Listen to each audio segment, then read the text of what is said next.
Hello, you wonderful people, and welcome to another episode of Crime Centric. This being a show I took up a crime dramas that I watch. For today's episode, I'm going to talk about the latest episode of Instinct. A great episode. A lot of interesting things went down in this episode, so let's break everything down.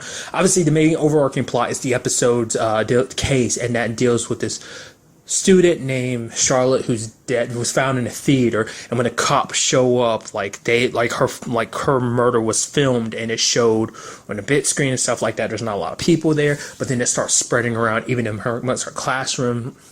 Basically, she was part of this film class, and basically they had to make a film thesis, stuff like that. There's this dude named Henry, who the murder is kind of very similarly linked to, like the steampunk style, and just even the way a lot of it's filmed, even the fact that, things didn't help Henry because he kind of seemed a little creepy, because the fact of the matter is, for him, it's like, yeah, Charlotte's dead, but I knew about it, but he didn't tell the girl that he was working with about it. It's like, you knew and you didn't say anything. It's like, well, yeah, boohoo, she's dead, but the fact of the matter is, we got to get this done, which is like, it's kind of shitty on your part. Then also it turns out, she was supposed to die like as a drill in this movie, the girl he's female with now, I think her name's Naomi, but then last minute he changes it to a chainsaw.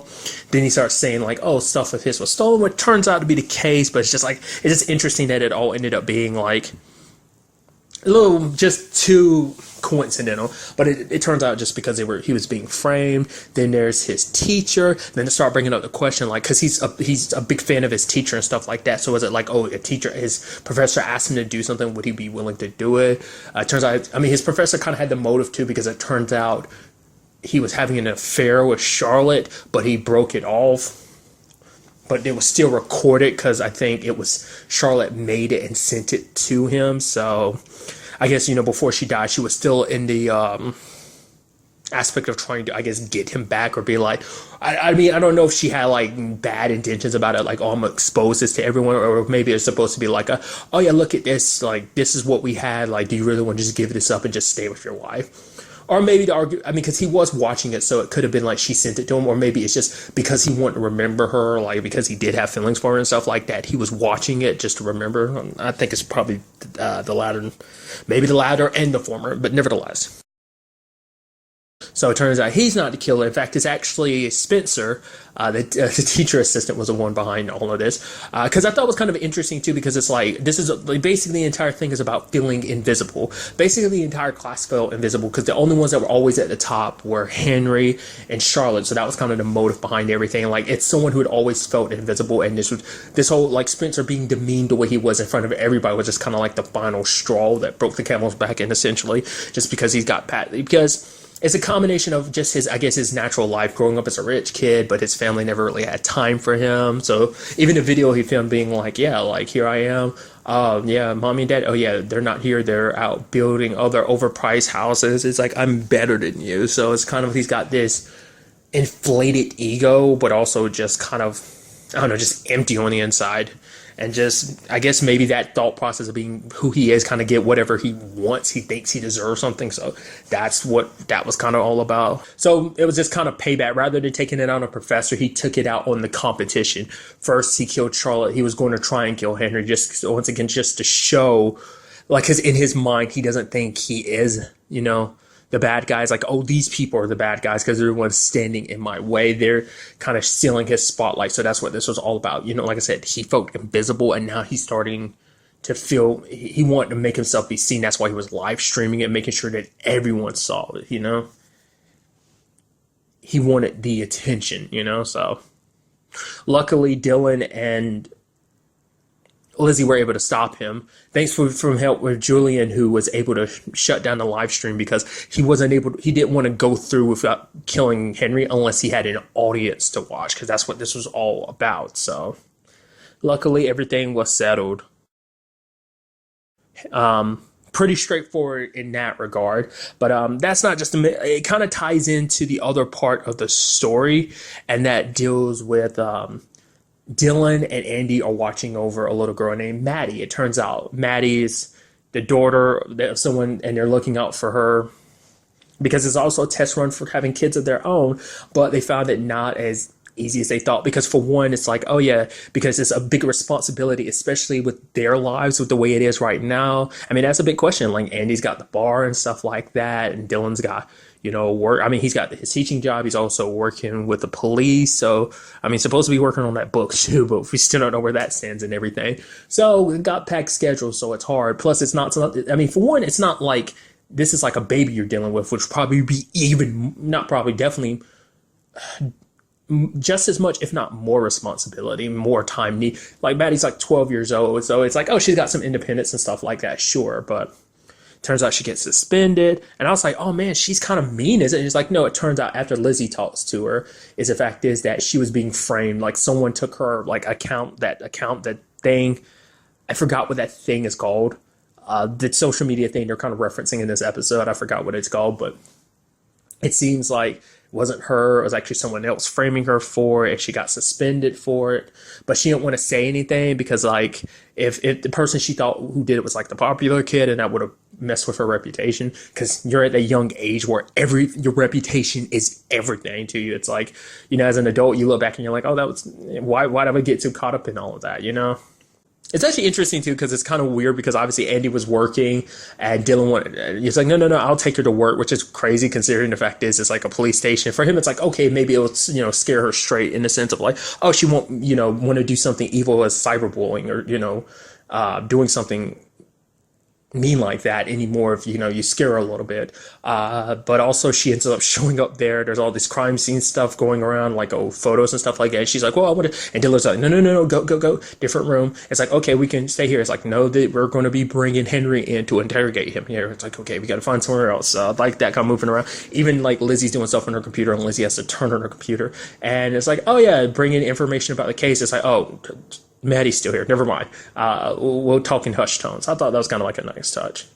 But in the end, it's kind of actually it's kind of funny in a way that actually Julian's the one that actually helped out because Dylan went to him about this, which even he was like, wow, you usually ask me to help you with cases, and now you're asking me to hack into this girl's phone to find out which of these kids is like liar, like a big time liar. It's just like, it's kind of funny that the circumstances they found themselves in. But in Dylan's mind, it was his way of helping. And turns out the one behind all of this, like faking all this stuff, using a fake account to make it seem like Maddie was the one saying it, wasn't about the boy that Maddie secretly liked, was Zoe, who is her best friend, which kind of makes the dagger go in even like deeper about the situation. Because she thought she had an idea who it was, but it turns out it's actually the person she thought was her best friend. Because her best friend, it's that thing of like, oh, it's just kind of like, because even Maddie admitted that more recently her friend Zoe had been more and more meaner and meaner to her lately. And it's just that situation of like, it's kind of that, I guess you can make the argument, obviously the parallels in real life of like the social media grades are just kind of like, oh, look at this. I got more attention up here. I've got like a higher rating on this social media thing. The fact of the matter is you don't. It kind of like, it's undermining your existence in a sense of making it seem like, oh, you don't matter as much. And which ultimately kind of played a role in how Dylan was able to figure out this case was because Maddie was talking about that. The fact is of feeling invisible, which, Dylan had to be like, you're more than just like whatever this rating is. You're awesome all on your own. Don't let that kind of be the thing to dictate you. And it's like, the fact is you're at such a young age where it's like you're having, because Dylan's like, yeah, I might not have been in your exact situation, and have to worry about cyberbullying and someone, social media aspect to it, but it's like for him it's like, yeah, I was that kid, what was it like, acne, being gay, not very good at sports, so he stood out, so he always knew what it meant to be kind of pressured and feel kind of ostracized to a certain degree, trying so probably hard to fit in, and I think that's kind of nice that they kind of bonded fine. I feel like out of anyone she clicked more with Andy, because Dylan, even the fact is that he can understand, people's behavior, even he kind of gets lost in all this stuff. And I think that was kind of a nice touch because it kind of gave him a different perspective on things. It made him kind of see like, even though you understand human behavior a lot,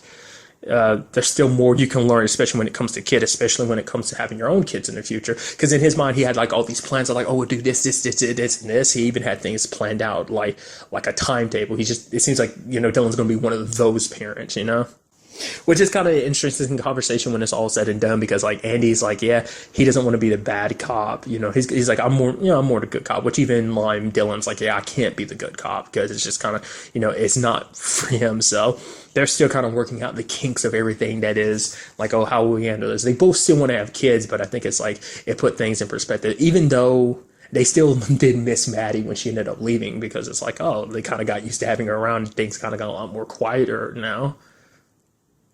But it did kind of, like I said, it was like a nice step in the right direction. And it's nice to know that, hey, we're still planning on having kids. Like I said, it's still going to be interesting to see what they ultimately decide to do, considering the whole, like I said, their schedules and stuff, like their personal responsibilities or work responsibilities, how that all going to work with kids and, well, kid and or kids, depending on how many they decide to have, you know? I mean, right now they're focused on one, but I mean, who's to say about like more later on?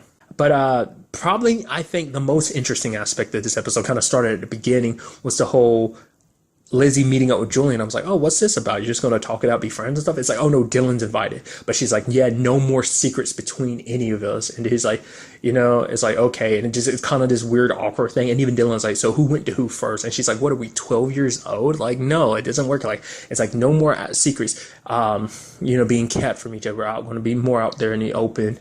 And it seemed like, you know, I always kind of got these weird things. It wasn't until the end of the episode that a lot of stuff kind of clicked a lot more with the whole Julian situation. Even more so like later on, because like, oh, let's get help from Julian. It seemed like she was kind of like, no, until like the whole Spencer / Henry thing kind of got to where it was like, oh, he's bleed out, we need to get there.